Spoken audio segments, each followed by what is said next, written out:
الشيطان الرجيم.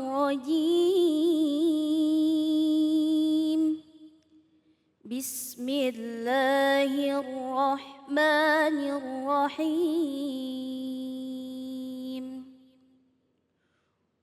ويرزقه من حيث لا يحتسب ومن يتوكل على الله فهو حسبه إن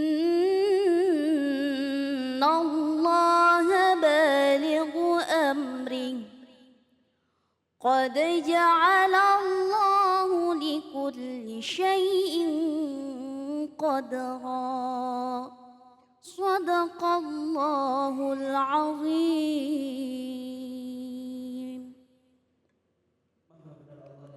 Firman-Nya. Terima kasih kepada Ustazah Ismi yang telah melantunkan ayat-ayat suci Al-Quran. Semoga menjadi ibadah bagi yang mendengarkan, umumnya bagi kita semua. Amin, amin ya rabbal alamin. Kembali lagi di Cahaya Hati Indonesia. Saat ini kita sudah bersama dengan guru kita Ustadz Asmar Lambo. Insya Allah beliau akan membagi ilmunya kepada kita semua dengan tema jangan pernah menduakan Allah. Silahkan guru.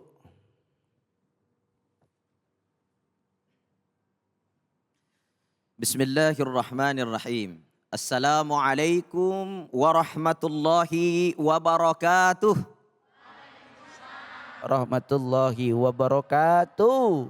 Alhamdulillah alladzi ballagar risalah wa a'addal amanah. Assalatu wassalamu ala nabiyyinal mustafa sallallahu alaihi wasallam wa ala millati abina Ibrahim hanifa wa ma kana minal musyrikin. Bapak Ibu dirahmati Allah, pemirsa Ainus TV dimanapun berada, sehat Bu? Sehat? Alhamdulillah. Ibu-ibu, Allah Subhanahu wa Ta'ala adalah pencipta kita. Allah Subhanahu wa Ta'ala yang menghidupkan kita, betul? Allah Subhanahu wa Ta'ala yang memberi rezeki kepada kita, betul? Allah yang sehatkan kita, betul? Allah yang beri penyakit, betul? Allah yang memberi nikmat, betul? Allah yang memberikan apa lagi? Seluruh fasilitas kehidupan kita. Allah yang hidupkan, Allah yang matikan, Allah yang bahagiakan, Allah yang sempitkan, Allah yang susahkan. Maka kehidupan kita semuanya diatur oleh Allah Subhanahu wa Ta'ala. Karena Allah adalah Raja, Allah adalah pemilik bumi, Allah adalah pemilik kita. Allah Subhanahu wa Ta'ala adalah pemilik nyawa, tubuh dan seluruh yang kita punya. Maka tidak ada jalan lain kecuali kita harus menjadikan Allah nomor satu dalam hidup kita. Bapak Ibu dirahmati Allah Subhanahu wa Ta'ala. Iya, Bu, mau bahagia enggak? Mau selamat enggak? Mau tenang enggak? Mau selamat di akhirat dapat surga? Caranya gimana? Nomor satukan Allah.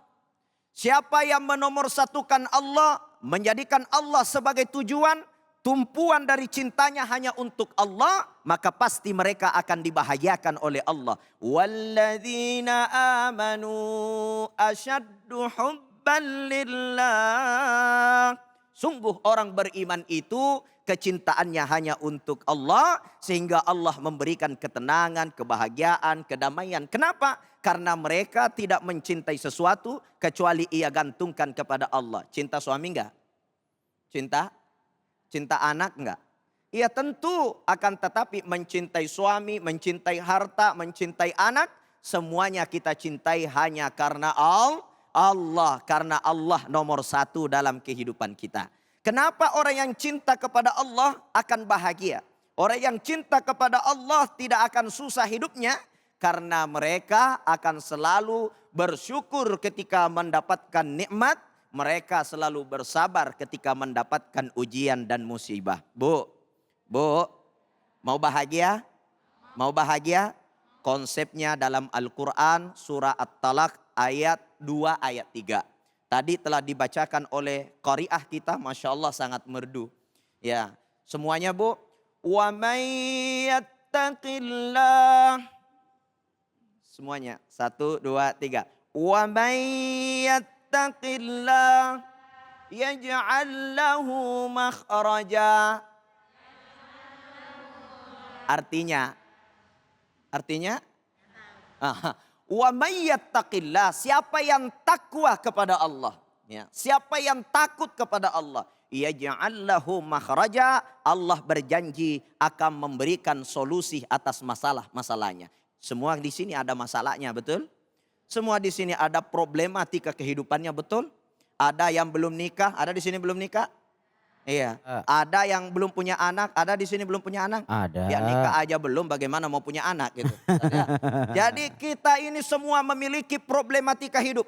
Kalau ada orang mengatakan saya tidak punya masalah, nah itu yang jadi masalah. Karena setiap manusia yang dilahirkan di muka bumi ini membawa masalah masing-masing.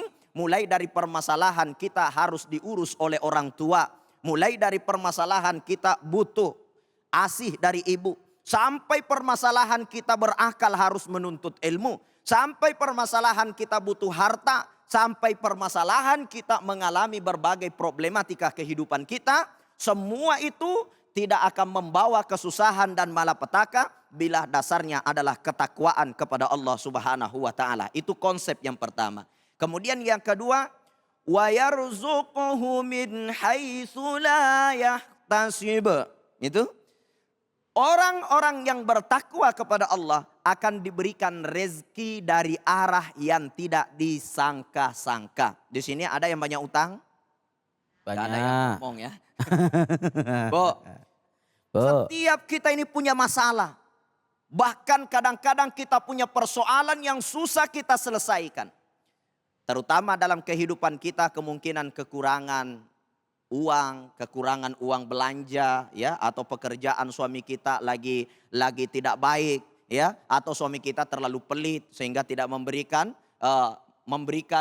uang belanja kepada istrinya, kepada anak-anaknya. Nah, tentunya salah satu ajaran Al-Qur'an untuk mendapatkan rezeki yang barakah tanpa kita bekerja banting tulang kemanapun, mungkin Allah akan mendatangkan kepada kita dengan caranya Allah Subhanahu wa taala apabila kita sudah bekerja siang malam, akan tetapi begitu saja konsep dari ajaran Al-Qur'an, yaitu coba kita kembali kepada Allah, mendahulukan Allah, menomorsatukan Allah, bertakwa kepada Allah, menjadikan Allah tujuan utama dari segalanya. Bu, kalau di masjid lagi azan, Allahu Akbar, Allahu Akbar. Itu panggilan Allah, betul?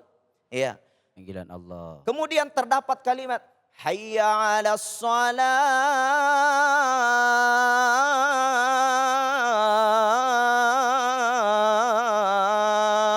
Mari kita salat.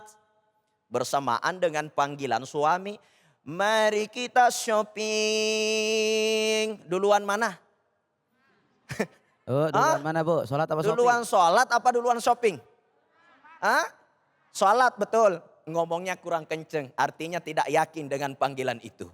Ya. Padahal panggilan sholat ini Allah dampingkan. Allah mengucapkan kalimat yang sangat indah setelah kalimat hayya 'alas shalah.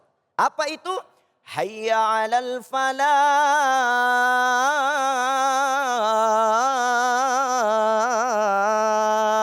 Mari menuju kemenangan. Yang kurang uangnya sini saya kasih uang. Yang ada masalah rumah tangganya sini saya selesaikan. Yang belum punya anak sini saya berikan. Yang belum punya jodoh sini saya kasih. Ya, yang banyak masalahnya apapun itu, kata Allah, sini saya selesaikan. Tapi kita lebih mendahulukan panggilan-panggilan yang lain selain daripada panggilan-panggilan Allah yang kita utamakan. Maka solusinya, jadikan Allah sebagai tujuan. Jadikan Allah sebagai harapan, karena Allah berbuat sesuai dengan kehendaknya. Sebagaimana dalam Al-Quran dikatakan, fa'alul lima yurid. Allah berbuat sesuai dengan apa yang dia mau. Setiap kita punya kemauan, betul Bu? Di dalam hadis qudsi dikatakan, ana uridu wa anta turidu wallahu yaf'alu ma yurid. Saya punya keinginan dan ibu-ibu semua punya keinginan dan kita semua punya keinginan. Wallahu yaf'alu ma yurid. Akan tetapi Allah berbuat sesuai dengan apa yang Allah inginkan. Jadi Allah berbuat apa yang dia inginkan. Allah bisa berikan kita rezeki sesuai usaha kita. Allah bisa berikan kita rezeki tanpa usaha. Dan Allah bisa berikan rezeki bertentangan dengan usaha. Artinya Allah berbuat sesuai apa yang dia mau. Jadi bukan karena usaha kita bikin kaya. Bukan karena usaha kita suami lantas langsung cinta kepada kita. Banyak orang usahanya sudah luar biasa, cantiknya luar biasa. Dia sudah pakai make up yang paling mahal. Tapi suaminya nggak cinta-cinta. Kenapa? Karena memang rasa cinta bukan daripada make upnya. Tapi rasa cinta itu datangnya dari Allah Subhanahu wa ta'ala. Maka jadikan Allah sebagai tujuan utama. Karena dialah yang mengatur kehidupan kita. Untuk mendapatkan kehidupan dunia yang bahagia. Dan kehidupan akhirat yang bahagia. Insya Allahu Rabbul Alamin. Jadi itu adalah konsep kebahagiaan. Maka dari itu sebagai kesimpulannya. Kita amalkan nih saja 5 perintah dalam surah At-Talaq itu. Ya, ayat 2, ayat 3. Wa may yattaqillaha yaj'al lahu makhraja. Siapa yang takwa kepada Allah, Allah berikan solusi atas masalahnya. Wa yarzuqhu min haitsu la yahtasib. Allah akan berikan rezeki yang tidak disangka-sangka. Ya, kemudian dikatakan wa may yatawakkal 'alallah fahuwa hasbuh. Konsep ketiga, tawakalnya sama Allah. Serahkan semua persoalan kita kepada Allah. Maka Allah Subhanahu wa ta'ala yahtasib akan memberikan kita solusi dan akan memberikan kita berbagai macam cara untuk menjadi orang-orang yang tenang dan bahagia. Itu konsep. Kemudian yang keempat di situ dikatakan wa may yatawakkal 'alallah fahuwa hasbuh innallaha balighu amrih, ya. Innallaha balighu amrih. Allah itu memiliki kerja sendiri. Tidak diatur oleh manusia. Tidak diatur oleh doa kita. Tidak diatur oleh usaha kita. Dia punya kerja sendiri. Mengatur hamba-hambanya. Kemudian Allah tutup di dalam ayat itu. Allah Subhanahu wa ta'ala. Qad ja'alallah likulli syai'in qadra, dan Allah telah menetapkan takdir-takdir kita masing-masing. Jadi udah tenang aja. Kenapa? Karena takdir kita semua sudah diatur oleh Allah Subhanahu wa ta'ala. Kita tinggal jalankan dengan sungguh-sungguh mengharap ridho dan rahmat Allah Subhanahu wa ta'ala. Masya Allah, tabarakallah, luar biasa atas apa pemaparan yang disampaikan oleh Ustadz Asmar Lambo. Innallaha ala kulli syai'in qadir. Allah berkehendak terhadap atas apapun yang terjadi di alam muka bumi ini. Luar biasa. Dari semua pemaparan ini membuat para ibu-ibu kayaknya nih udah siap mau bertanya sama Ustadz Asmar Lambo. Ibu-ibu siap bertanya? Ada yang mau bertanya? Ada? Mana orangnya? Yuk silahkan. Assalamualaikum warahmatullahi wabarakatuh. Waalaikumsalam warahmatullahi wabarakatuh. Perkenalkan, nama saya Haya dari Majelis Taklim Al-Buraq Cikeas. Saya ingin bertanya, jika menomorduakan Allah, apakah Allah ini cemburu? Terima kasih. Wassalamualaikum warahmatullahi wabarakatuh. Waalaikumsalam warahmatullahi wabarakatuh. Masya Allah, luar biasa pertanyaannya Ustadz. Ketika kita mendoakan Allah, apakah Allah cemburu? Masya Allah, luar biasa. Silahkan Ustadz dijawab. Masya Allah. Tat, ini bukan ibu-ibu loh. Mana? Masih muda toh? Iya, orangnya masih muda. Masya Allah. Umur berapa sih? Umur berapa? 12 tahun, bukan ibu-ibu. Tete adindaku luar biasa. Sudah punya pertanyaan dahsyat. Silakan Ustadz. Masya Allah, pertanyaannya mantap. Ya, saya panggil adek ya. Adek Masya aja. Allah, Dinda, subhanallah. Apabila Allah kita doakan, apakah Allah akan cemburu? Saya tanya, kalau adek didoakan cemburu apa tidak? Bukan menyamakan adek sama Allah. Tapi memang sudah menjadi sifatnya Allah itu adalah maha pencemburu. Makanya salah satu ibadah terbesar adalah tauhid. Rukun Islam yang pertama, la ilaha illallah. Tidak ada Tuhan selain Allah, tidak ada yang disembah selain Allah, tidak ada yang menghidupkan selain Allah. Artinya Allah itu sangat marah ketika dia diduakan dari kekuasaan tertinggi dalam kehidupan kita. Kenapa? Karena Allah itu harus kita esahkan, harus kita menyembah satu-satunya, mengharap kepadanya satu-satunya, makhluk hanya menjadi wasilah untuk sampai kepada Allah. Jadi Allah itu maha cemburu, sangat marah bagi orang-orang yang menduakannya, yang biasa kita sebut dengan syirik. Sampai-sampai Allah katakan, innallaha la yaghfiru ayyusyraka bihi syai'a. Sungguh Allah tidak akan mengampuni dosa orang yang menduakan Allah, gitu. Orang yang syirik. Wa yaghfiru ma duna dzalika liman yasha, dan Allah mengampuni dosa-dosa yang lain selama dia taubatan nasuha kepada Allah Subhanahu wa taala. Masya Allah, terima kasih Ustadz Asmar Lombok atas jawaban dan pemaparan yang begitu luar biasa. Mudah-mudahan ini memberikan ilmu kepada kita semua.